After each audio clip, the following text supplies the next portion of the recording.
beast draws closer. The prophesized monster from the end of Infamous marches towards its inevitable confrontation with Cole McGrath. Toppling your colossal foe is the impetus for your latest adventure, but there's something far more sinister stalking you. An unshakable feeling of deja vu. What was once novel and exciting has entered a predictable rut. New problems arise as well. An overactive camera is a mild irritant, but the biggest issue stems from aimless pacing and suffocating enemy encounters. Infamous 2 is a disappointing sequel. We're trapped!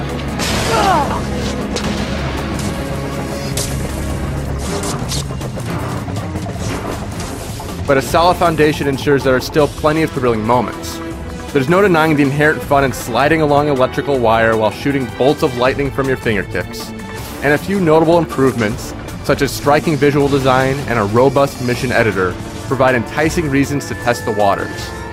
Infamous 2 struggles to reach the lofty heights of its superb predecessor, but wanton destruction and carefree exploration provide good reasons to see how Cole's journey plays out.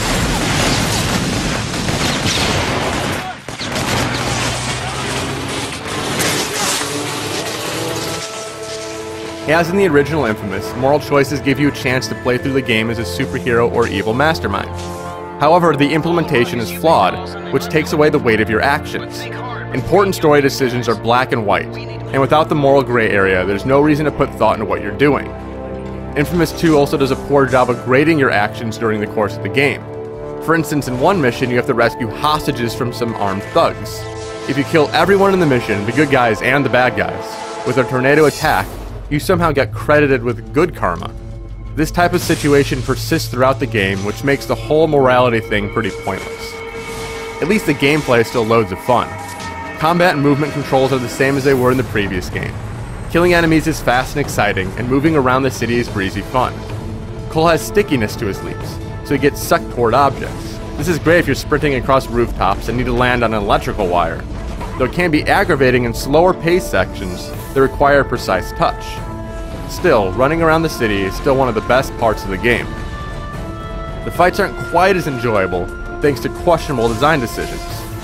Combat is in its best in wide open spaces where you have the freedom to move where you want and attack in whatever manner you choose. But you're too often confined in small areas, and that strips away your freedom. This problem is compounded by boss-type creatures being thrust into normal missions. Although Infamous 2 isn't particularly difficult, fights drag on for quite a long time because of the sheer number of enemies on the screen. This leads to tedium and frustration after a while.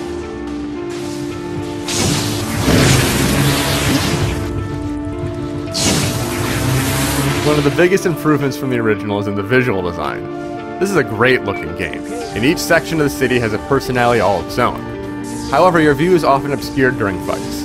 The screen turns black and white when you're low on health, and this makes it extremely tough to discern different parts of the environment. Furthermore, this distortion lasts for an abnormally long time, and gets triggered after being hit only a couple times. This means you spend half of your combat time staring at a black and white screen instead of the beautiful visuals. The biggest addition to Infamous 2 is an editing tool to let you design your own missions. It's incredibly deep, letting you make just about anything you see in the main game, as well as original creations that only you could come up with. Sharing your missions is a snap. Once you upload your mission, it appears on the map in story mode, so other users can check it out.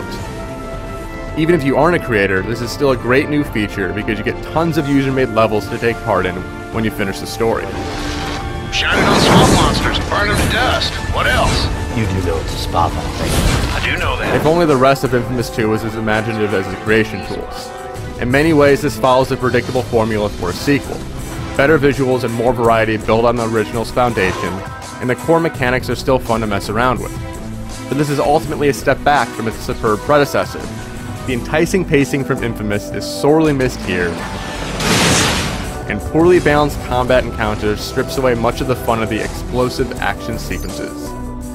Bigger is not always better. Although the game still has plenty of enjoyable sections, a number of small flaws make for an uneven experience.